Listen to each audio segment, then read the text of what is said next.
ఆ పోలీస్ అధికారులను చూస్తే బాధేస్తుంది, జాలేస్తుంది.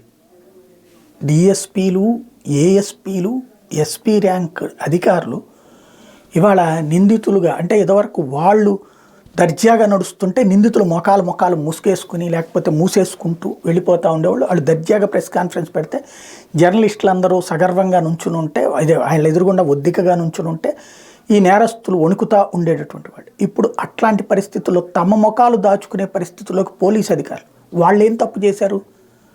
ట్యాపింగ్ చేయడం. ఎవరి కోసం చేశారు ఆ తప్పు? ప్రభుత్వం కోసం. ప్రభుత్వం ఎవరు? కేసీఆర్. ప్రభుత్వం ఏది చెబితే అది చెయ్యకూడదు, అనైతిక ప్రవర్తనకి పాల్పడకూడదు, వ్యక్తిగత జీవితాల్లోకి వెళ్ళకూడదు.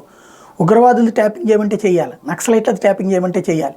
కానీ రాజకీయ ప్రత్యర్థులదో లేకపోతే ఎవరైనా వ్యక్తుల విషయాల్లో ట్యాపింగ్ చేయకూడదని వాళ్ళకి తెలియదా? తెలుసు.